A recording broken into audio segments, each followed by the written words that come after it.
একটা নারী পারে কিন্তু সংসারটাকে কৃষ্ণ ভক্তের সংসার করতে। কারণ আমরা ভুলে গেলে হবে না, যেদিন মাতৃ জঠরে কেঁদেছিলাম সেদিন তো বলেছিলাম আমরা জগতে গিয়ে কৃষ্ণ দাস হব। তাহলে কেন ভুলে যাচ্ছি? আমরা সবাই মায়ার দাস হয়ে আমরা কৃষ্ণ দাস, সেটা ভুলে গেলাম। তাই এই কথাটা বলার একটাই কারণ, একটা নারী কিন্তু ঘরের শক্তি। যতই পুরুষ রোজগার করে আনুক না কেন, ঘরের নারীটা যদি ঠিক না হয় মা, সে সংসার নড়বড় করবে, সে সংসার কোনোদিন ঠিক হবে না। কারণ ঘরের নারী হচ্ছে জগৎজননী মা দুর্গার অংশভূতা। একটা নারী সব পারে, পরিবারটাকে ভক্তও করতে পারি, পরিবারটাকে অভক্তও করতে পারি। যদি বলো কেন, আমার কথা নয়, প্রমাণ দিয়েছে শাস্ত্র। ভালো করে শুনবেন কেমন, আমার মায়েদের চেতনার জন্য বলা। ও মায়েরা, এক ভক্তিমতী নারীর জন্ম হয়েছিল, মন দিয়ে শুনবে কথাটা কেমন। এই নারীটা জন্মের আগে থেকে বাবা এরা প্রসাদ ভোজী ছিল। মায়েরা প্রসাদ ভোজী মানে বোঝো তো, যারা ভক্ত হয়েছেন বোঝেন, ভগবানকে দিয়ে খাওয়া। কি গো, ভগবানকে দিয়ে পাচ্ছ তো?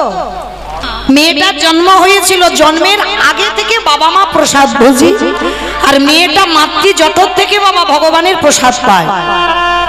জন্মাবার পর মেয়েটার নাম রেখেছিল সত্যমা। মেয়েটার নাম কি বললাম? সত্য। তা এই সত্যমা এমনই একজন নারী ছিল, ছোটবেলা থেকে সর্বদাই তার খেলাধুলাই ভগবানকে নিয়ে, অন্য কিছু খেলা ছিল না। কিন্তু এমন অদৃষ্টে লেখা ছিল মা, মেয়েটা যখন বিয়ে হলো, বাবা মা দেখাশোনা করে এমন একটা পরিবারে বিয়ে দিল যে পরিবারটা ছিল বাবা ঘোর নাস্তিক।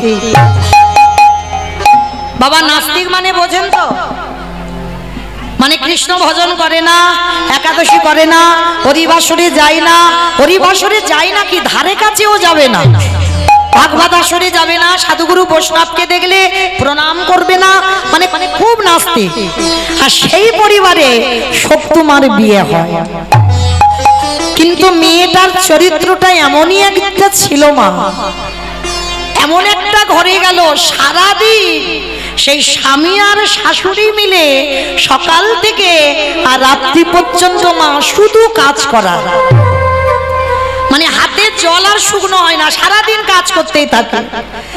আর সত্যমার শাশুড়ি তো শাশুড়ি নয় মা, সে শ্বাস উড়িয়ে দেবে। কারণ মনে রাখতে হবে, শাশুড়ি মা হবে না আর বৌমা মেয়ে হবে না। তবে হবে না বলা ভুল, হয়। কোন কোন পরিবারে যদি বাবা মানিয়ে নেওয়ার শক্তিটা তার থাকে, যদি তার ধৈর্য শক্তিটা থাকে, অবশ্যই বৌমা মেয়ে হয় আর শাশুড়িও মা হয়। কিন্তু আজকে সত্যমা শাশুড়ি, সে শাশুড়ি নয়, শাশুড়িয়ে দেয়। মানে এত কঠিন শাসন ছিল, মানে ঘরের বাইরে পা দেওয়া যাবে না, শাশুড়ির অনুমতি ছাড়া কিচ্ছু করা যাবে না। আর কৃষ্ণ নাম তো দূরের কথা, কিন্তু সত্যমা ছোটবেলা থেকেই তো ভজন সাধন নিয়ে থাকতো। অমাইরা, যে মা ছোটবেলা থেকে ভগবানকে ভালোবাসলো, সেই মা যখন 16-17 বছরে বাবা মা বিয়ে দিল, তারপরে কি হঠাৎ করে কৃষ্ণকে ভুলে যাওয়া যায়? কিন্তু কিছুতে শাশুড়ি স্বামী কৃষ্ণ নাম করতে দেয় না। আর দেয় না বলে সত্যমা কি করেছিল জানো? সারাদিন ওই কাজ করে আর মনে মনে ভগবানের নাম করে, কোনোদিন মুখ থেকে জোরে প্রকাশ করতে পারে না কৃষ্ণ নাম। একদিন এই সত্যমা কি করেছে, বাসি বাসনগুলো মাজছে, এঁঠো বাসন মাজছে, আর কয়েকজন বৈষ্ণব মিলে বাবা রাস্তা দিয়ে বলা বলি করতে করতে যাচ্ছে। শোনো, আজকের থেকে তো 1 সপ্তাহ এই গ্রামে ভাগবত হবে। তা আমাদের যাই হোক, অনেক দিনের পরে সৌভাগ্য যে আমরা 1 সপ্তাহ ভাগবত শ্রবণ করতে পারবো। তো রাস্তা দিয়ে গল্প করতে করতে যাচ্ছে আর শক্তিমা কল ধারে বসে এঁঠো বাসন মাজছে। আর বাসন মাজতে মাজতে মার কানে আওয়াজটা গেছে যে আজকে থেকে এক সপ্তাহ ওদেরই গ্রামে ভাগবত হবে। যেই না কথাটা কানে গেছে শক্তিমা মনে মনে ভাবছে যাই আজকের আমার শাশুড়ি মার কাছ থেকে আমি একটু অনুমতি চাইবো। কতদিন হয়ে গেল আমি গীতা পাঠ করি না, কতদিন হয়ে গেল আমি সাধু সঙ্গ করি না, কতদিন হয়ে গেল আমি ভাগবত আসরেও যাই না। আজকের আমার শাশুড়ি মার কাছ থেকে অনুমতি নিয়ে আমি একটু ভাগবত শুনতে যাব। তা তাড়াতাড়ি শক্তিমা কি করেছে, যা যা কাজ ছিল শাশুড়ি মা দিয়েছে সব কাজ সেরে নিয়েছে। আর সব কাজ সেরে নিয়ে শাশুড়ি মার কাছে মাথায় কাপড়টা দিয়ে গলদেশে বসনে দিয়ে শাশুড়ি মার কাছে হাত জোড়ো করে বলছে, মা ওমা একটা কথা বলবো। কি কথা? ভালো করে শোনেন মা। বৌমা কেমন ভাবে কথা বললো আর শাশুড়ির কথাটা দেখো। ও মামা, এতদিন বিয়ে হয়েছে আমি তো তোমার কাছে কিচ্ছুটি বলিনি কোনোদিন। ও মা, আজকে থেকে আমাদের এই গ্রামে এক সপ্তাহ ভাগবত হবে। মা, কতদিন হয়ে গেল আমি গীতা ভাগবত কিচ্ছু শ্রবণ করিনি। ও মা, আমি যা যা কাজ আমি সব করে রেখেছি। ও মামা, তুমি আমার একটু অনুমতি দাও না, আমি একটু ভাগবত শুনতে যাব। যেই না বৌমা বলা, শাশুড়ি মা বলে বলেন, অপদার্থ, তোর এত বড় শ্রদ্ধা, তুই আমার বাড়ির বউ হয়ে তুই ভাগবত আসরে যাবি? এটা কখনো হতে পারে না।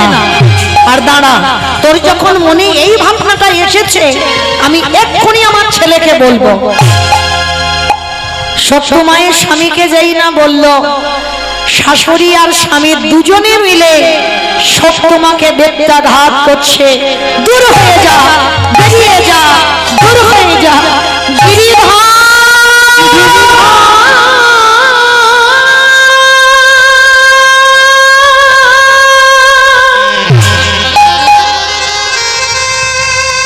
একেবারে দেখা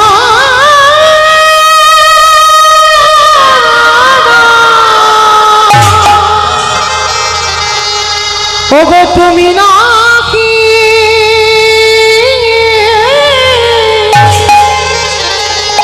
ভকেতে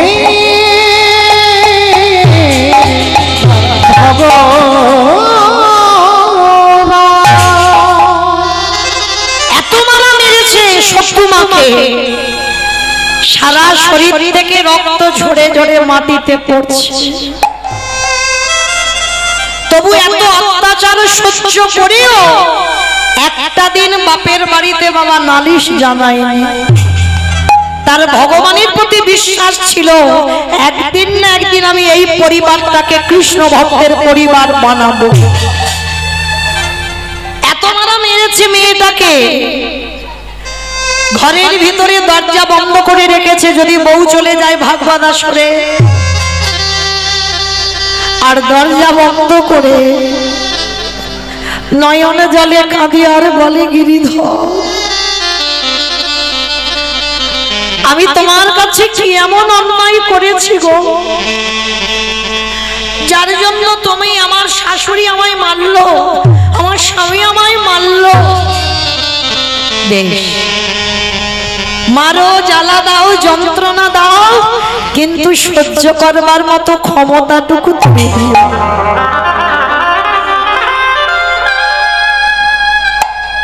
সপ্তমা রাতের অন্ধকারে বসে বসে কাঁদছে।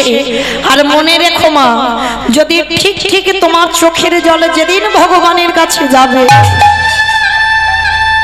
আমার ভগবান পৃথিবীর যেখানে থাকুক না কেন, ভক্তের ডাকে ভগবান ছুটে আসতে বাধ্য হয়। সপ্তমার চোখের জল রাত্রিবেলা গিরিধর সহ্য করতে পারলো না। ভগবান কি করেছে জানো? শাশুড়ি মার রূপটা ধারণ করেছে। শাশুড়ি মার রূপটা ধারণ করে দরজায় এসে ধাক্কা দিচ্ছে, বৌমা কণ্ঠটা শাশুড়ির মতো করেছে ভগবান। বৌমা দরজা খোলো। যেই না শাশুড়ির আওয়াজ পেয়েছে, সত্যমা মনে মনে ভাবছে আবার যদি আমায় মারে। শরীর থেকে রক্ত পড়ছে তো ভালো করে কাপড় দিয়ে ঢেকে দিয়েছি।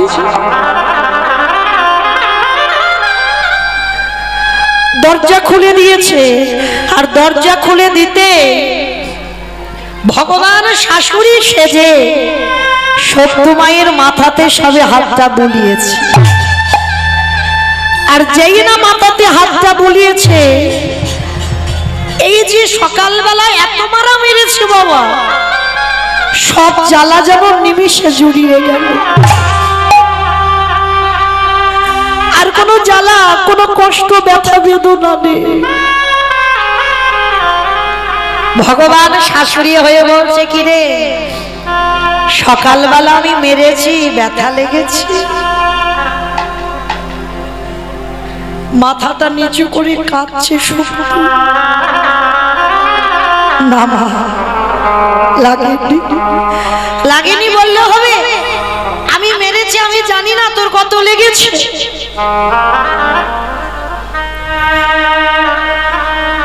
ভগবান শাশুড়ি হয়ে সত্যমাকে হৃদয়ে নিয়ে বলছে, কাঁদিস না,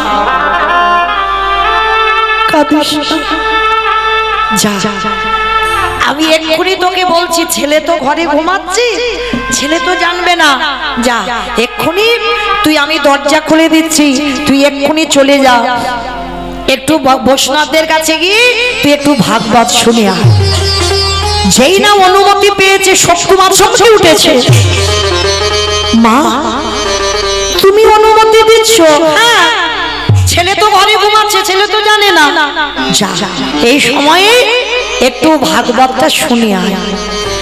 আর যেই না ভগবান শাশুড়ি হয়ে অনুমতিটা দিয়েছে, সত্যমার মনে বড় আনন্দ। ভগবান শাশুড়ি হয়ে নিজেই দরজা খুলে দিল।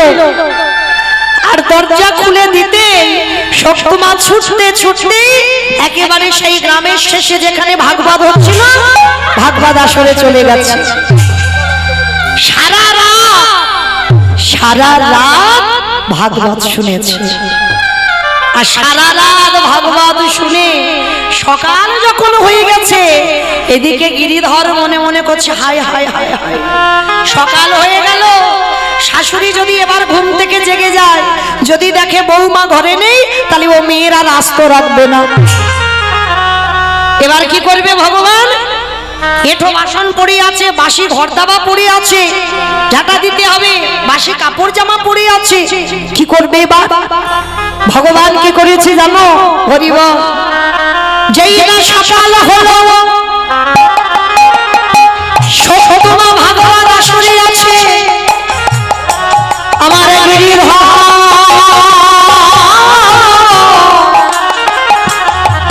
ওই সত্যমায়ের হয়ে এঁঠো বাসন ভগবান নিজের হাতে ধুয়ে মেজে দিল।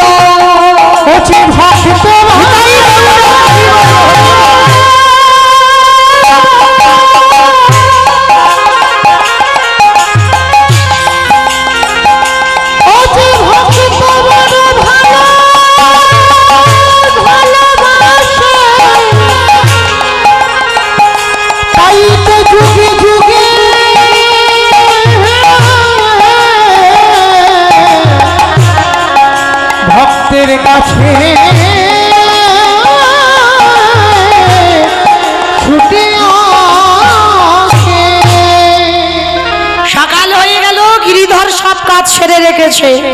আর এদিকে সত্যমাকে শাশুড়ি মা হয়ে তো বলেই দিয়েছিল ভগবান, যা ভাগবত শুনে আসবার সময় আমার প্রসাদী নিয়ে আসবে। আর সত্যমা ওই প্রসাদীটা নিতেই বাবা সকাল হয়ে গেছে। আর ওই সকালে যেই না হয়েছে, সত্যমা ছুটতে ছুটতে বাড়িতে আসছে। আর এদিকে শাশুড়ি মা সকালবেলা গিয়ে দেখছে বৌমা দরজা খোলা। ছি ছি ছি ছি ছি ছি ছি, আমার অনুমতি ছাড়া ও মেয়ে ভাগবত আসরে চলে গেল। ছেলেকে ডেকেছে, ছেলেকে সব নালিশ জানালো। বৌমা ঘরে ঢুকলেই ওকে আবার মারবে। ভগবানের লীলাটা দেখেন কেমন। মা শাশুড়ি মা বেতের বাড়ি নিয়ে দরজার ধারে বসে আছে, আর এদিকে সত্যমা তো জানে না, সে তো শাশুড়ির অনুমতি নিয়ে গেছে। সে কি জানে যে ভগবান শাশুড়ি হয়েছিল? সে তো ধরতে পারেনি, চিনতে পারেনি। এইবার যেই না দরজায় এসেছে, আর এসেই প্রথমে শাশুড়ি মাকে প্রণাম করে প্রসাদীটা নিয়ে বলছে, মা মা জানো আজ আমি সারা রাত খুব কীর্তন শুনেছি, অনেক নেচেছি, অনেক গেয়েছি, অনেক সাধুগুরু বৈষ্ণবদের সঙ্গ করেছি। আর মা তুমি বলেছিলে না তোমার জন্য প্রসাদী আনতে, ওই জন্য একটু দেরি হয়ে গেল। এই নাও তোমার জন্য আমি প্রসাদী এনেছি। শাশুড়ি মা অবাক হয়ে গেল, এত বড় মিথ্যা! আমি তোকে যেতে দেব না বলে আমি আমার ছেলে দুজনে মিলে তোকে মারলাম, তবু তুই এত খাকাতে তুই আমার কথা অবাধ্য করে চলে গেলি। মা এটা কি বলছো? তুমি তো আমাকে অনুমতি দিয়েছো, তোমার অনুমতি পেয়ে তো তবে আমি গেছি। মিথ্যা কথা, আমি তোকে অনুমতি দিইনি। এইবার ছেলে এসে বলছে, তবে রে পাপিষ্ঠা নারী, সারা রাত গিয়ে ওই ভাগবত আসরে নেচেছিস, গেয়েছিস, দেখাচ্ছি তোর মজা। শাশুড়ি স্বামী দুজনে মিলে আবারও সকালবেলা বেত্রাঘাত, বেরিয়ে যা, দূর হয়ে যা, বেরিয়ে যা গিরিধর।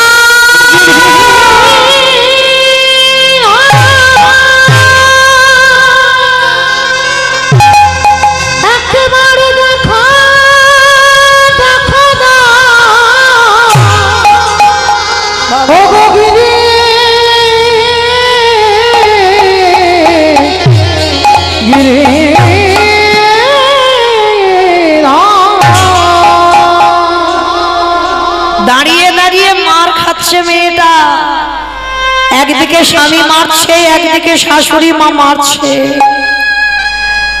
আর মেয়েটা দাঁড়িয়ে দাঁড়িয়ে মার খাচ্ছে। বলছে, গিরিধর আমি সব বুঝতে পারলাম, তার মানে কাল রাত্রিবেলা আমি কেঁদেছিলাম বলে তুমি আমার শাশুড়ির রূপ ধরে তুমি আমার অনুমতি দিয়েছ। হে গিরিধর,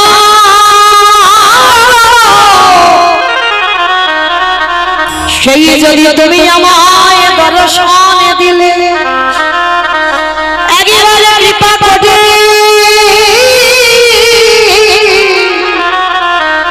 কৃপা করি একেবার সবার সামনে তুমি বাঁশি নিয়ে দাদা দে।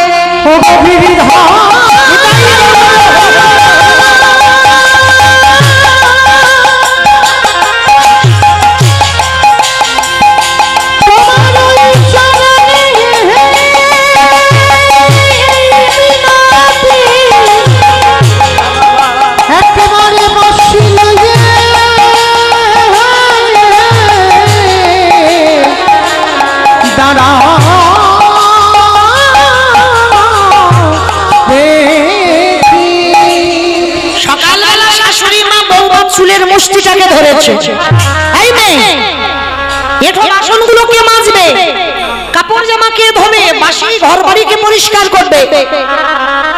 চুলের মুষ্টিটা ধরে যেই না যেখানে কল ধারে এঠো বাসন থাকে, যেই না চুলের মুষ্টিটা ধরে নিয়ে গেল, গিয়ে দেখলো মা এঠো বাসন পড়ে নাই। সেই বাসনে যেন কে মেজে ধুয়ে পরিষ্কার করে রেখেছে, ঘর বাড়ি বিছানা পরিষ্কার, জামা কাপড় ধুয়ে মেলে দিয়েছে, ঘর বাড়ি মুছে দিয়েছে। শাশুড়ি মা চমকে উঠেছে, এটা কি করে হয়, এটা কি করে সম্ভব? আমি তো কাজ করিনি, আমার ছেলে করেনি, তাহলে করলো কে? আর জানতে বাকি হয় মা কাজগুলো কে করতে পারে। সত্যমা বসে বসে কাঁদছে আর বলছে, গিরিধর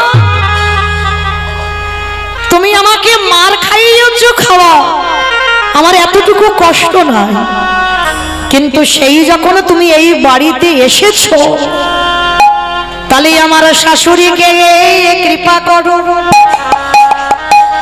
একবার আমার স্বামীর মন মতি যেন তোমার রাতুল চরণে চলে যায়। কি গো, যে স্বামী নাস্তিক, যে শাশুড়ি নাস্তিক ছিল, তাদের আজকের দুর্দশা কেমন দেখো। প্রভু, তুমি যদি মনে করো পৃথিবীটাকে একটা সেকেন্ডে লয় প্রলয় করে দিতে পারো, তোমার ইচ্ছাতে মরা গাছে ফুল ফোটে, তোমার ইচ্ছাতে শুকনো গানে উজান বয়, তাহলে তুমি যদি মনে করো আমার পরিবারটাকে তুমি কৃষ্ণ ভক্তের পরিবার করতে পারো না, এরা তো তোমায় ভালোবাসে না, তাহলে এমন কিছু করো যাতে এরা আজকে থেকে তোমায় সাক্ষাতে দেখে ভালোবাসে। গিরিধর মনে মনে চিন্তা করলো, আর মেয়েটাকে কষ্ট দেব না। এইবার বাঁকা করে মাকা হাতে আমার কালো শশী ওই সতমা শ্বশুর ঘরে এসে মুরবে হাতে নিয়ে দাদা হচ্ছে ভক্ত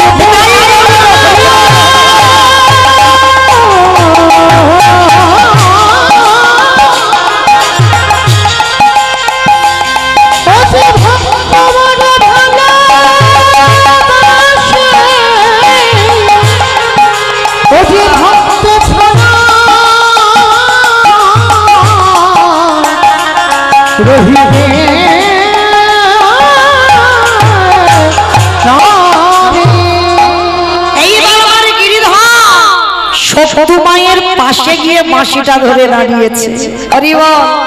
ঠিক যেমন মীরার গিরিধর ছিল, সেইভাবে যেই না দাঁড়িয়েছে, শাশুড়ি স্বামী দর্শন করে চমকে উঠেছে। এটা কি করে সম্ভব? আমরা জানতাম আমাদের বৌমা কৃষ্ণ ভজন করে, কিন্তু এমন সাধিকা আমরা জানতাম না। শাশুড়ি স্বামী দুজনেই চরণে আছা রেখে বলল, বৌমা ক্ষমা করে দাও, আমি চিনতে পারিনি তুমি আমার ঘরে কে। স্বামী করজোর করে বলল, সখু আমি এতদিন তোমার উপরে অনেক অত্যাচার করলাম, তুমি কৃপা করে আমায় ক্ষমা করে দিও। আর আজকে থেকে আমরা মা ছেলে দুজনে কথা দিলাম, কৃষ্ণ চরণ ছাড়া আর জগতে আমরা কিছু ভাববো না। নিতাই গৌর প্রেমানন্দে। কি গো, যেই না শাশুড়ি স্বামী দেখলো মীরার মতো সত্যমা গিরিধারীর পাশে, কি গো মায়েরা হয় না?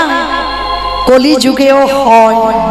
ভালোবাসার মতো যদি বাঁচতে পারো, ডাকার মতো যদি ডাকতে পারো, তাহলে ভগবানও মীরার মতো তোমার পাশেই এসে দাঁড়াবে। শুধু রাধা রানীর একার তো প্রাণনাথ নয়, মীরারও গিরিধর ছিল। আর এই প্রেমটার নাম হচ্ছে মধুর প্রেম। স্বামী ছিল, সংসার ছিল, শাশুড়ি ননদি সব ছিল, কিন্তু স্বামীর জায়গাটাতে রেখে দিয়েছিল গিরিধরকে, মীরাবাই। তো এই মীরা বাইজি কিন্তু নয় মা। এই মীরার কথা আমরা বলছি, অনেকে বলে মীরা বাইজি না, মীরা বাইজি কখনো নয়। মীরা ভজনের সাধিকা। মীরার মুখের ভজন শুনবে বলে মুসলমান আকবর এসেছিল। আর এসে বাবা ছদ্মবেশে, মানে হিন্দুদের মতো সেজে এসেছিল। কারণ মীরা যখন ওই ভজন করতে বসতো, আর ভজন করতে যখন বসতো, এত সুন্দর কণ্ঠ, মুসলমান ছুটে এসেছিল। কিন্তু মুসলমান তো মন্দিরে ঢুকতে পারবে না, সাধুর বেশ ধরে এসেছিল। আর গান শুনে যখন ভালো লাগলো, আকবরের গলা থেকে স্বর্ণহার, আকবরের নাম লেখা লকেট ছিল, সেইটা সমেত মীরার গলায় দিল। সামেতে দেবশী কানহাইয়া মেরে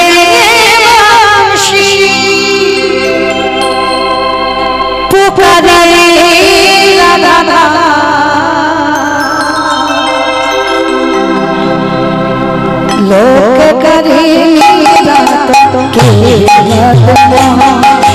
রাধা আমি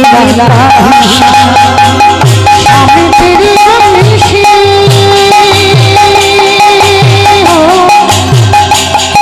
कन्हैया तेरे बंशी ऊपरी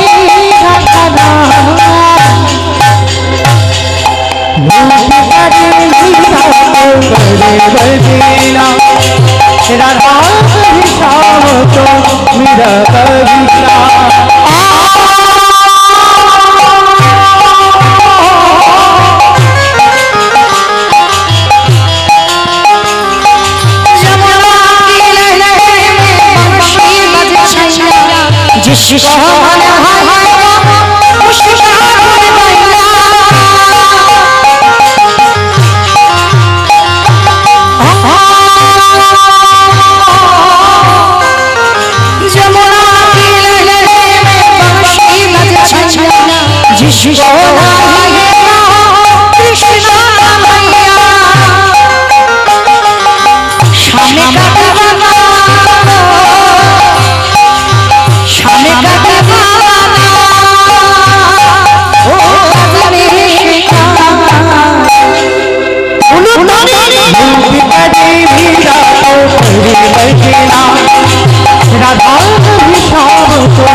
তাহলে সেই মীরা বাইজির সঙ্গে তুলনা করা হয়েছিল কেন? এই মীরা লোক লজ্জার ভয় করেনি কেন? এর পূর্ব জন্মে একটা কাহিনী আছে, যে কাহিনীর জন্য আজকে লোক লজ্জার ভয় ছিল না। ও বলতে গেলে আজকে সারা রাতে ফুরাবে না, বলবো আবার কোনো একটা দিন হবে, সেদিন দেখা সেদিন বলবো। তো চলেন তাহলে মায়েরা কি বুঝলাম? সংসার সুখের হয় রমণী গুণী। তাহলে রমণী যদি হতে হয়, ও তাহলে এই রকম রমণী হতে হবে মা। যেমন শত্রু মা দেখো পরিবারটাকে কোন জায়গায় দাঁড় করালো, তাহলে আমরাও কি পারি না? আমরাও পারি, কারণ আমাদের দেহটা কিন্তু শুধু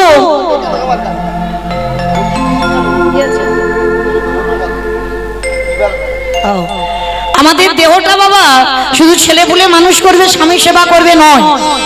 এই দেহটা কৃষ্ণ ভজন করবার জন্য। পা দুটো যাবে তীর্থে, হাত দুটো গোবিন্দ সেবা লাগবে, কর্ণ কৃষ্ণ নাম, জিহ্বা বলবে কৃষ্ণ নাম, আর এই নয়ন দুটো ভগবানের চরণ দর্শন।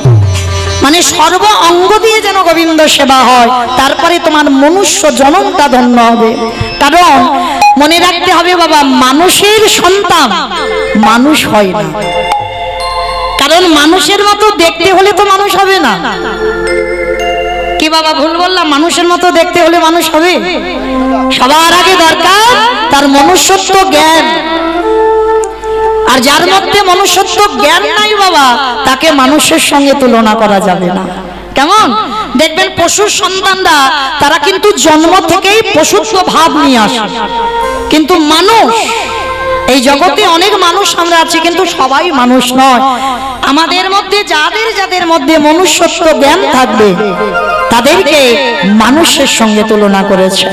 কেন বলছি বাবা? যেমন দেখো, পশু পাখি খায়, আমরাও খাই। পশু পাখি ঘুমায়, আমরাও ঘুমাই। পশু পাখি সন্তান হয়, মানুষেরও হয়। পশু পাখি সকালবেলা খাবারের জন্য বেরোয়, আমরা মানুষ রোজগারের ধান্দায় বেরোই। তাহলে সবটাই তো মিল আছে। তাহলে ওদেরকে বললো না দুর্লভ, আমাদের জন্মটাকে দুর্লভ বলছে কেন? যেটা আমাদের মধ্যে আছে সেটা ওদের মধ্যে না। কারণ আমাদের এই বদনটা দিয়েছে, আমরা কৃষ্ণ নাম বলতে পারি। এই জিহ্বাটা দিয়েছে, ভগবানের নামে উলুধ্বনি দিতে পারি, তাই না? কারণ পশু পাখি দেখে, আমরাও তো দেখি, কিন্তু এক জায়গায় তফাৎ। আমরা হরি বলতে পারি আর ওরা হরি বলতে পারে না। তাহলে এই জন্ম যখন পেয়েছো মা, এমন কর্ম করো, মনেও তো হয় এই জন্ম হয়তো আমার শেষ, এরপরেই হয়তো আমার ভগবান ধামেই লাভ হবে। কিন্তু এমন আমরা কর্ম করব না বাবা যেন আবার আমার ৮০ লক্ষ জনিতে ফিরতে হয়। ৮৪ লক্ষ জনি ভ্রমণ তো ৪ লক্ষবার মানব জন্ম। তাহলে এমন কোন দিন কোন কর্ম করবে না যেন আমাদের আবার ৮০ লক্ষতে ফিরে যেতে হয়। এইটা সবাইকে বলে যাচ্ছি, মনে রাখতে হবে। কারণ এই মনুষ্য জন্ম অনেক সাধনার জন্ম। এই জন্ম থেকে যেন আবার আমাদের কীট পতঙ্গে যেতে না হয়। হরি বল। তাহলে মনে রাখতে হবে। ওই জন্য বাবা কত সুন্দর একটা গান লিখেছে দেখো।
হবে না।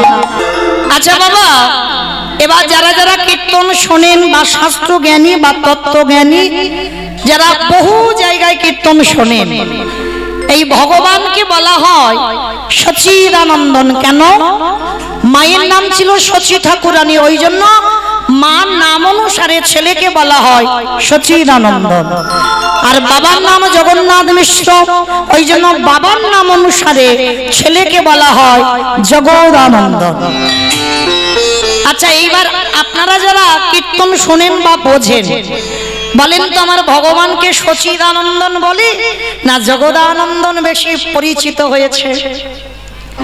সচিদানন্দন। বেশ, জগদানন্দন কিন্তু কেউ বলে না, সব বলে সচিদানন্দন।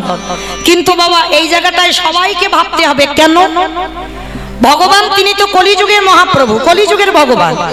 তাহলে কলিযুগের ভগবান হয়ে তিনি আজকের মায়ের পরিচয়ে পরিচিত হলো। আর কি হয়েছে? আর আপনারা আমরা সবাই কলির সন্তান হয়ে আমরা কেন বাবার পরিচয়ে পরিচিত হচ্ছে?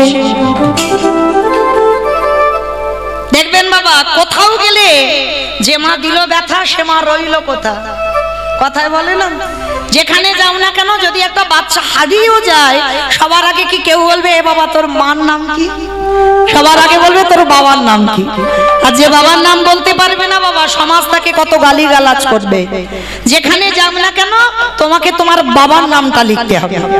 কিন্তু এই জায়গায় চৈতন্য মহাপ্রভু তিনি মায়ের পরিচয়ে পরিচিত হলো, আর আপনারা আমরা কলির মানুষ হয়ে সবাই বাবার পরিচয়ে গেলাম কেন? এইটা জানতে গেলে বাবা একটা কথা শুনতে হবে।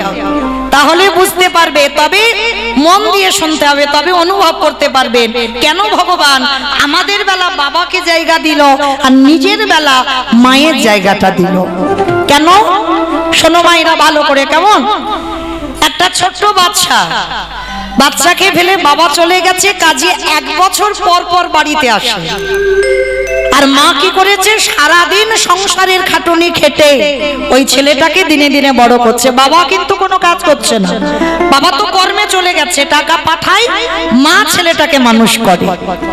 কিন্তু ছেলে যখন একটু বড় হয়েছে, হঠাৎ বাবা একদিন বাড়িতে আসছে, আর ওই ছোট্ট বাচ্চাটা ধুলো কাদা বালি মেখে আছে। সেই অবস্থাতে খেলতে খেলতে দেখে না তার বাবা বাড়িতে আসছে, আর সেই খেলা ধুলো কাদা বালি অবস্থায় ছুটে গেছে, মানে আনন্দে বাবা ফিরছে তো অনেক দিন পর, তা বাবা ফিরছে বলে ছেলেটা ছুটে গিয়ে বাবার কোমরটাকে সবে জড়িয়ে ধরতে, ছোট বাচ্চারা যেমন করে, বাবার কোমর জড়িয়ে ধরতে যাবে, তো বাবা কি করেছে ছেলের হাতটা ধরে বলছে, আরে দাঁড়া দাঁড়া দাঁড়া দাঁড়া দাঁড়া, এই ছি ছি ছি ছি ছি, এই ধুলো কাদা বালি মেখে আছিস আর আমার দামি জামা কাপড়। ধরো বাবা কথায় কথা বলছি, হয়তো দিল্লি বোম্বে থেকে ফিরছে, ফ্লাইটে করে ফিরেছে, ভালো দামি জামা কাপড় পরে আছে, আর ধুলো কাদাবালি গ্রামে ফিরছে, আর সেই বাচ্চাটা যদি ধুলো কাদাবালি নিয়ে বাবার কোলে ওঠে, বাবার দামি শার্ট নষ্ট হয়ে যাবে না? ছেলের হাতটা ধরে বলছে, দাঁড়া, আমি কোলে এখন নিতে পারবো না, মায়ের কাছে যা, মা যদি পরিষ্কার করে দেয় তারপরে আমি তোকে কোলে নিয়ে ঘুরতে যাব। ভালো করে মন দিয়ে শুনবে। কেমন তার ছেলেটাকে যেই না বকা দিয়েছে, বাবা অনেক আনন্দ করে গিয়েছিল তো বাবার কোলে উঠবে বলে, তা বাবা যেই না হাতটা ধরে সরিয়ে দিয়েছে, ছেলেটা কাঁদতে কাঁদতে মার কাছে গেছে। আর মা কি করেছে, সংসারী মা তো সারাদিন খাটুনি খেটে সবে দুটো অন্ন নিয়ে বসেছে প্রসাদ পাবে, আর সবে 1 গ্রাস দেবে, ছেলেটা দরজায় গিয়ে ডাকছে মা, সবে মুখে তুলেছে এখনো দেয়নি। যেই না মা বলেছে, মা তাড়াতাড়ি করে ওই অন্যের থালাটা সরিয়ে রেখে উঠে গিয়ে দেখছে ছেলে দাঁড়িয়ে দাঁড়িয়ে দরজায় কাঁদছে। আই বাবা কাঁদছিস কেন? বন্ধুরা মেরেছে বুঝি, নাকি মারামারি করেছিস, ঝগড়া করেছিস, ওই জন্য কান্নাকাটি করছিস? ও তো খেলতে গেলে লাগবে, খেলতে গেলে মারামারি হবে, তা কাঁদছিস কেন? ছেলেটা মাথা নিচু করে বলছে, ও মামা, বাবা বাড়িতে আসছে। বাবা আসছে? তাই এ তো আনন্দের কথা, তা তুই দাঁড়িয়ে দাঁড়িয়ে কাঁদছিস কেন? জানো মা, আমি একটু আনন্দ করি, আমার বন্ধুদের বাবার কোলে, কত বন্ধুরা কোলে চড়ে যায়, আমি একটু আদর করে বাবার কোলে উঠতে গেলাম, বাবা মানে হাত ধরে বললে, আমার দামি জামা কাপড় নষ্ট হবে, মার কাছে যা, পরিষ্কার হ, তারপরে তোকে কোলে নিয়ে যাব। মা যেই কথাটা শুনেছে না, সেই ধুলো কাদাবালি মেখে আছে ছেলে, মা হৃদয়ে তুলে নিয়ে, মা বিচার করেনি যে ছেলে নোংরা মেখে আছে, বুকে তুলে নিয়েছে, নাক দিয়ে সর্দি ধরছে, মা নিজের আঁচলটা দিয়ে মুছিয়ে দিয়েছে, আর মুছিয়ে দিয়ে মায়ের কিন্তু খাওয়া হলো না, সে খাওয়ার থালাটা ফেলে রেখেছে। ছেলের হাত মুখ ধুইয়ে ভালো জামা কাপড় পরিয়ে, কপালে একটা বড় করে কাজলের টিপ দিয়ে, পাউডার মাখিয়ে দিয়ে, এইবার ছেলেটাকে কোলে নিয়ে স্বামী ফিরেছে। স্বামীর কাছে গিয়ে বলছে, কি গো, ছেলেটা একটু আদর করে কোলে উঠতে গেল না, উনি বলে বড় কষ্ট পেয়েছে, যাও তোমার সঙ্গে আমি পরে কথা বলবো, আগে ছেলেটাকে নিয়ে একটু গ্রামে ঘুরে এসো, তারপরে কথা হবে। মা পরিষ্কার করে যেই বাবার কোলে দিল, বাবা বাচ্চাটাকে কোলে করে নিয়ে ঘুরতে বেরিয়ে গেল। তত্ত্ব কি বলল? যারা শুনছেন, যারা অনুভব করছেন, কীর্তন মানে শুধু উপর থেকে গেলে হবে না বাবা, কীর্তন মানে নারকেল। কি গো, নারকেল দেখেছো মা? বাইরে একটা খসা, খসাটাকে ছাড়াবে, নারকেল পাবে, স্বাদ পাবে? ও বাবা, বাইরের থেকে ভিতরে আরো বেশি কঠিন, সে নারকেলটাকে ফাটাতে হবে, তবে যদি শ্বাসটা টেনে বের করে খেতে পারো তবে তুমি স্বাদ পাবে। এই কীর্তন জিনিসটা এইরকম, যারা শুনলেন, অনুভব কি কিছু করেছেন? করেননি। তাহলে আমি বলে দিই, বাবা হলো ভগবান, যে যার ঘরের বাবা হলো ভগবান, আরে মা হলো গুরু রূপী। ওই মা গুরুর কাছে যতক্ষণ না পরিষ্কার হবে, পরমাত্মা রূপী ভগবান কোনোদিনে তোমার কোলে ধরতে পারবে না। যে যাই জায়গায় ছুটোছুটি করো না কেন, তুমি সরাসরি ভগবানের কৃপা পেতে পারো না, সরাসরি তুমি ভগবানের কোলে উঠতে পারো না। ওই গুরু রূপী মার কাছে যাও, ওই মা যদি তোমার পরিষ্কার করে দেয়, আরে বাবার কোলে যদি তুলে দেয়, তবে বিশ্ব পিতা রূপী ভগবান তোমার কোলে নিয়ে ঘুরতে যাবে। এটা হলো একটা তথ্য। আর একটা তথ্য কি, ভালো করে ভাবেন।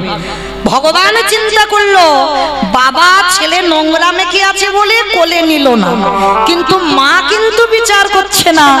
মা ভালোবাসে, বাবা ভালোবাসে, কিন্তু দুজনের ভালোবাসা তফাৎ। কেউ রেগে যাও আর চটে যাও, যাই করো না কেন বাবা, এটা বাস্তব। মা ভালোবাসে, বাবা ভালোবাসে, দুজনে ভালোবাসে, কিন্তু তফাৎ কিরকম? বাবার ভালোবাসা হলো একটু ঐশ্বর্যে, আর মায়ের ভালোবাসা হলো একটু মাধুর্যে। তাই তো মা নোংরা বিচার করলো না, কিন্তু বাবা নোংরা বিচার করলো, কাদা মেখে আছে বলে কোলে নিল না।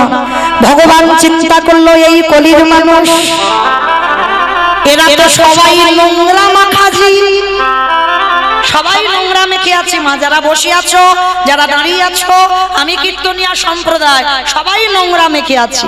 কিসের নোংরা? কাম কাঞ্চনে আসক্ত, বিষয়ে বিষয়ে আসক্ত। এ ছেলে আমার, মেয়ে আমার, ঘর আমার, বাড়ি আমার, গাড়ি আমার, এই আমার আমার ময়লার বসন হৃদয়ে চেপে আছে। এগুলো হচ্ছে ময়লা। তাহলে ছেলে ময়লা মেখেছিল বলে বাবা তো নিতে পারলো না। ভগবান চিন্তা করলো আমি যদি বাবার পরিচয়ে পরিচিত হই, এই কলির ছেলে মেয়েরা এরা যে নোংরা মেখে আছে, তাহলে এদেরকে আমি কোলে নিয়ে উদ্ধার করব কেমন করে? কিন্তু মা ধুলো বিচার করে না। তাই তো চৈতন্য মহাপ্রভু সিদ্ধান্ত দিল আমি কলিযুগে যাব, মায়ের পরিচয়ে পরিচিত হয়ে। মা যেমন সন্তানের নোংরা ধুলো বিচার করে না, সহজে মা কোলে করে নিয়ে নেয়, ঠিক তদ্রূপ গৌরাঙ্গ মহাপ্রভু আজকের মাতৃ স্বরূপে এসেছে। এই কলির মানুষ আমরা সবাই সন্তান সম। আর মা যেমন ছেলেকে কোলে নেয়, নোংরা ধুলো বিচার করে না, আমার গৌরাঙ্গ মহাপ্রভু সচিদানন্দন গৌরাঙ্গ সুন্দর হয়ে এই কলির জীবকে উদ্ধার করিতে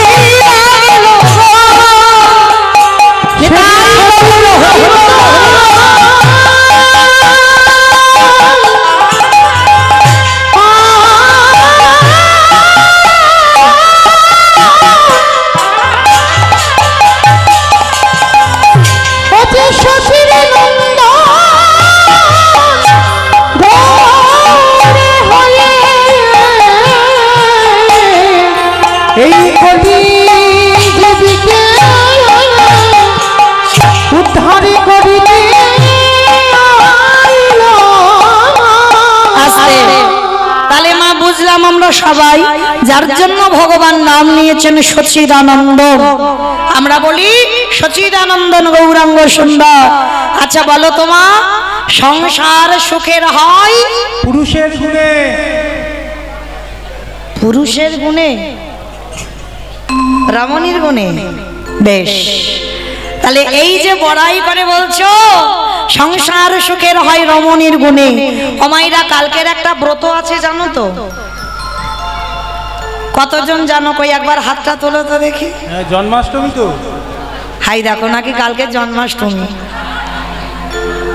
আচ্ছা এইবার একবার দেখাও তো দেখি কারা কারা কালকের রামনবমী পালনটা করবে, কারা উপবাস করবে, একবার হাতটা তোলো।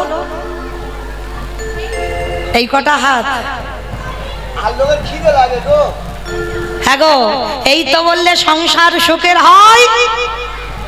আমার ভাইটি বলল পুরুষের গুণে, তোমরা হেসে উঠলে। রমণীর গুণে, এটা খনার বচন। তাহলে রমণীর গুণে যদি সংসার সুখের হয়, তাহলে হ্যাঁ গো, হাত উঠলো না কেন কালকের ব্রতের সময়? যখন বললাম কারা কারা ব্রত করবে, একটাও হাত উঠছে না। কয়েকটা হাত উঠেছে, কেন হাত উঠছে না কেন? একটা কথা মনে রাখবে, আমরা হিন্দু ধর্মের মানুষ, আমরা সনাতন ধর্মের মানুষ। যেমন দুটো ছেলের জন্মতিথি পালন করতেই হবে, একটা হলো জন্মাষ্টমী আর একটা হলো রামচন্দ্রের আবির্ভাব তিথি। এই দুটো ব্রত পালন করতে হবে। তো মায়েরা যারা যারা বসেছো, ভালোই হয়েছে আজকে যখন আপনাদের সঙ্গে আমার দেখা হলো। মানবেন না মানবেন আপনাদের ব্যক্তিগত ব্যাপার, কিন্তু আমার বলার জায়গা দিয়েছেন, আমি একটু বলবো। বিশেষ করে কালকের ব্রতটা পালন করবেন। কেন জানো? আমি বলে যাচ্ছি, যারা যারা করেন তাদের চরণে তো দণ্ডবত, আর যারা করেন না, বেশিক্ষণ নয়, অন্তত বেলা 12টা পর্যন্ত ব্রতটা পালন করুন।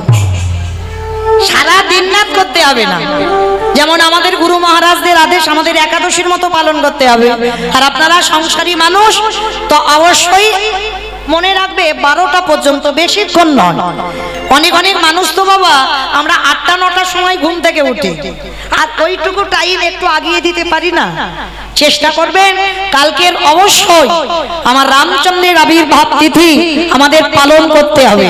আর কেউ যেন ভেবো না বাবা, এখন তো আমার রামচন্দ্রের নাম করা নিষিদ্ধ হয়ে গেছে, কেন এইসব রাজনীতি হচ্ছে না? অপরাধ নেবেন না বাবা, আমি বলতে চাইলাম না। এই জন্য বললাম, রামচন্দ্রকে এই রাজনীতি আনবে কেন? আমরা হিন্দু ধর্মের মানুষ, আমরা সনাতন ধর্মের মানুষ। রামচন্দ্র ত্রেতা যুগের ভগবান, আর ত্রেতা যুগের ভগবান হয়ে আমরা ভগবানের আরাধনা করব, এতে তো বাবা কারো রাগারাগি হওয়ার কথা নয়। তো অবশ্যই করে মা, আমি যাদের বলে গেলাম, অবশ্যই রামচন্দ্রের ব্রত পালন করবেন। আচ্ছা, কালকে কতজন 12টা পর্যন্ত পালন করবে? একবার দেখাও তো হাতটা তুলে। এতজন করবেন? বাহ, আজ আমার কীর্তন গাওয়া সার্থকতা হয়ে গেল বাবা। কারণ রামচন্দ্রের জন্ম নয় মা, কেউ যদি আমরা বলি জন্ম, ভগবান জন্ম নেয় না, ভগবান আবির্ভাব হয়। হ্যাঁ, যেমন পঞ্জিকাতে লেখা হয় দেখবেন কৃষ্ণের জন্মাষ্টমী, হ্যাঁ গো, ভগবান জন্ম নেয়। আমাদের বৈষ্ণব তালিকাতে লেখা হয় ভগবান কৃষ্ণের আবির্ভাব তিথি। মানে কথাটা বলতে হবে বাবা, একটু ভেবে বলতে হবে। তো অবশ্যই যারা করবেন, কারণ কালকে দুপুর 12টার সময় রামচন্দ্রের আবির্ভাব হয়েছিল, আর তার 2 ঘন্টা পরে ভরতের জন্ম হয়েছিল, আর তার 2 দিন পরে লক্ষ্মণ আর শত্রুঘ্নর জন্ম হয়েছিল। কেমন? তাহলে অবশ্যই করে পালন করছেন। আর এই যে কেন বললাম বাবা পালন করতে, কেন জানো? যাই হোক, তাহলে চলো আজকের আমরা জগৎ সংসারে যখন এসেছি, আমরা আসবার সময় বাবা আমাদের সবাইকে এই কৃষ্ণ নাম, হরি নামেই মাপতে হবে।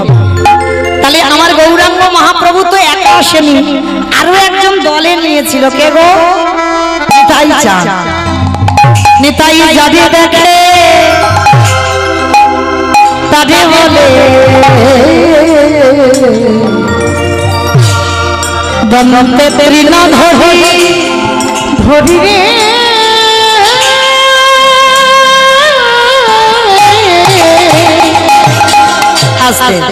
মায়েরা, এগুলো কীর্তনিয়ার কোনো বানানো গান নয়, মহাজনী পদাবলী।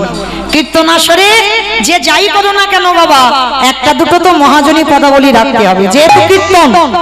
এই কীর্তন না হলে বুঝবো কি করে? তাহলে তো বাবা এটা বাউলের আসর হবে, রবীন্দ্রসঙ্গীতের আসর হবে। কীর্তন যখন হচ্ছে আমাদের বৈষ্ণব পদাবলী রাখতে হবে। কেমন?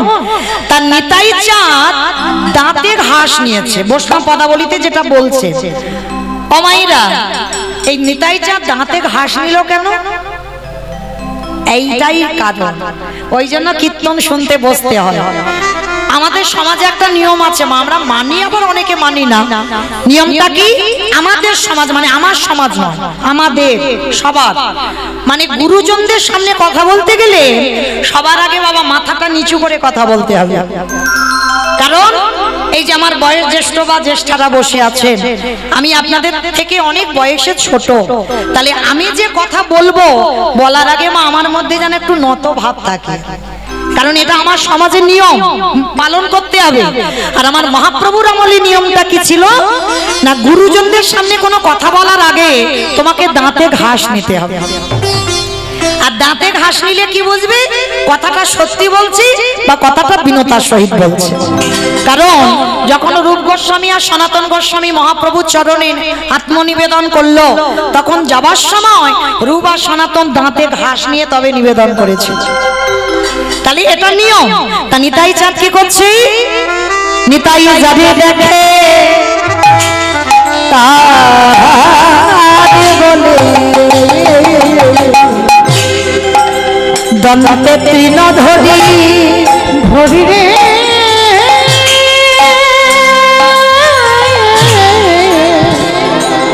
নিতাই যাবে দেখে তাদের বলে আজ দন্তে তৃণ ধরি ধরি। ওগো তোমরা আমাদের, তোমরা আমাদের, আমি বলছি না কিন্তু নিতাই চাঁদ বলছে। কলি ওই কলির মানুষদের নবদ্বীপে দাঁড়ে দাঁড়িয়ে গিয়ে যাকে দেখছে তারে পা ধরে বলছে, তোদের ঘরে আমি বাসন মাজবো, তোদের ঘরে আমি পাটনা বাঁধবো, তোদের ঘরে আমি কাপড় কাচবো, তোদের ঘরে আমি রান্না করব, যা বলবি আমি তাই করব, কিন্তু তোদের একটা কাজ করতে হবে। কি কাজ? আমার মাইনে টাইনে দিতে হবে না, কোনো টাকা পয়সা লাগবে না, কিন্তু একটা কাজ করতে হবে। কি কাজ? তোরাই আমাদের, তোরাই আমাদের কিনে গেল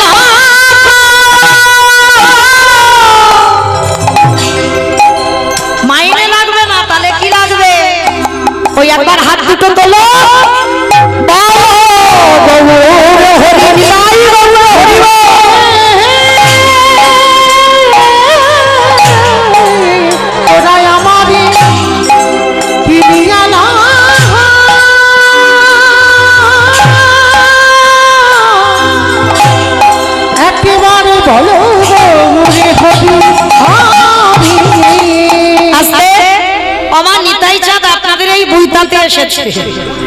এসে কি করছে জানো? পাইকারি পাইকারি পাইকারি পাইকারি। ভালো করে কীর্তন শুনবেন, বলেছি প্রথমে কীর্তন নারকেল। পাইকারি পাইকারি। আচ্ছা বাবা, আপনাদের এই গ্রামে চাষবাসটা হয়তো হয়? আচ্ছা, এই জমি থেকে ফসল তুলে যখন এক জায়গায় দোকানে দেন তাকে কি বলে? সেল বলে। সেল, সেল বলে না, কি বলে? পাইকারি। বেশ, পাইকারি।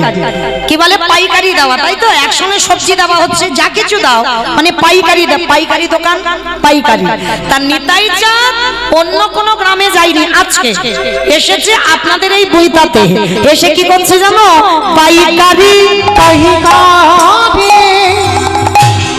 একটা কথা বলছি, দুটো মানে হচ্ছে, দেখেন।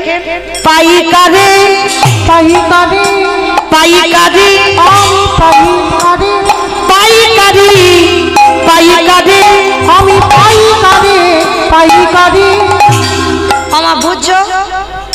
পাইকারি মানে একসঙ্গে দিচ্ছে হরিনাম, আর একটা হচ্ছে পাইকারি মানে বইতাতে এসে লোক পাচ্ছে না, হরিনাম দেবে কোথায়? শেষে নিতাই চাঁদ বিরক্ত হয়ে বাবা এক জায়গা ঢেলে দিয়েছে। কোথায় জানো? দোকানে দোকানে দোকানে। আমার পানের দোকান, সবজি দোকান, মুদিখানা দোকান, স্টেনারি দোকান। কোন দোকানে দিয়েছে গো? বেলুন দোকানে। বেলুন দোকানে? হ্যাঁ, ওই তো দিয়েছে। আমার বেলুন দোকানে দিল। হ্যাঁ, দেখেছো কে বলেছে কীর্তন বোঝে না? দোকানে এই দোকানে এই দোকানে যারা দোকান খোলে বসে আছে হরিনাম দিল। দোকানে যারা দোকান খুলে বসে আছে, এত বলি নিতাই চাঁদ ঘুমে গড়ি যায়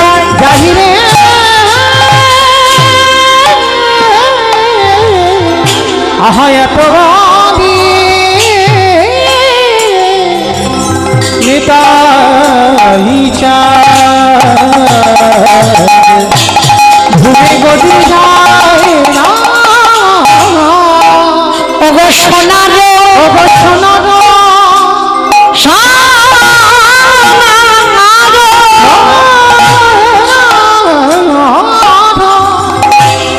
দেখো দেখো নিতাই চাঁদে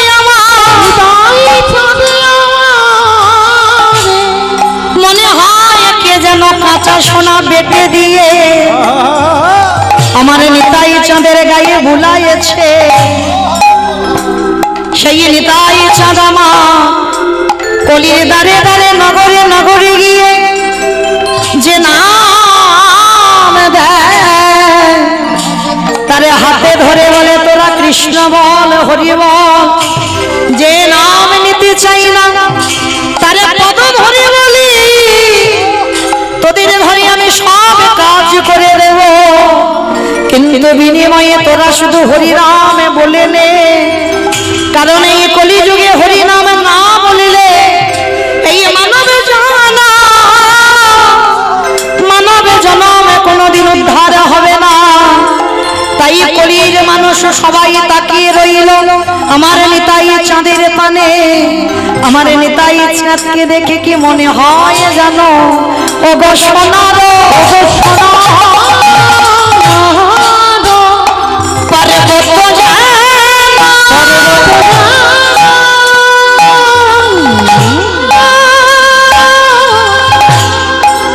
পর্বত তেলো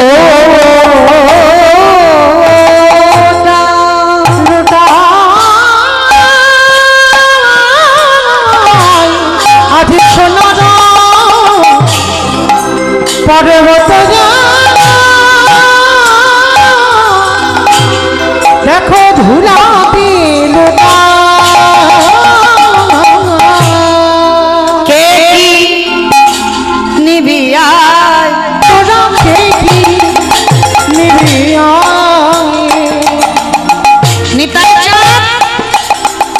ঝুলিতে করে এনেছে বইতাতে। তোরা কে কি দুটো মানে হচ্ছে তোরা কে কি মানে কে কিনবি আর কে কি নিবি। তোরা কে কি নিবি আমার দয়াল নিতা কেটে বলে কে কি নিবি নিতাই দাঁড়ে দাঁড়ে বিলাইছে নিতাই দাঁড়ে দাঁড়ে বিলাইছে বলি বললো মেরি অমূল্য ওই না বললো মের অমূল্য বললো মেরি অমূল্য লোকে হরি হরি হরি বলে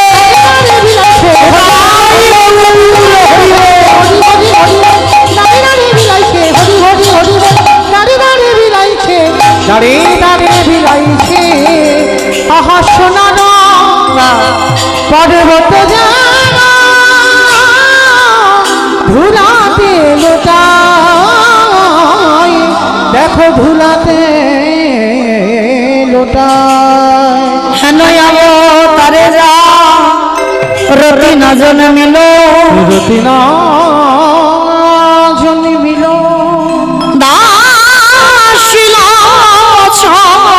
বলে সেই পাপি এলো আর গেল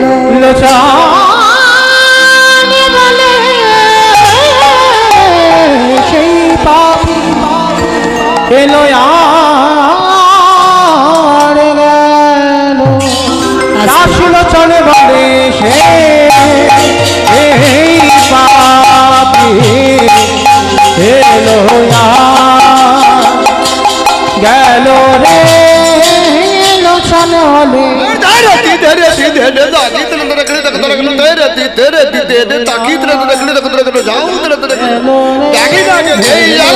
বলে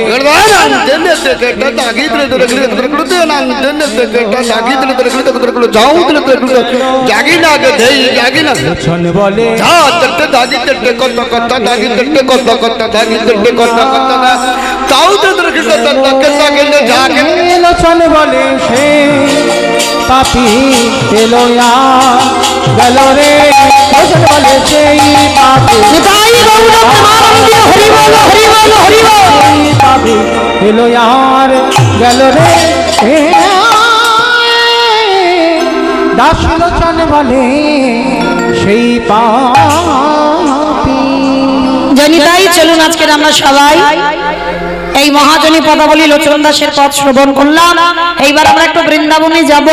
সবাই দেখে একবার বলেন তো গৌর সুন্দরে কি নবদ্বীপী ধাম কি ধ্বনিটা হলো কি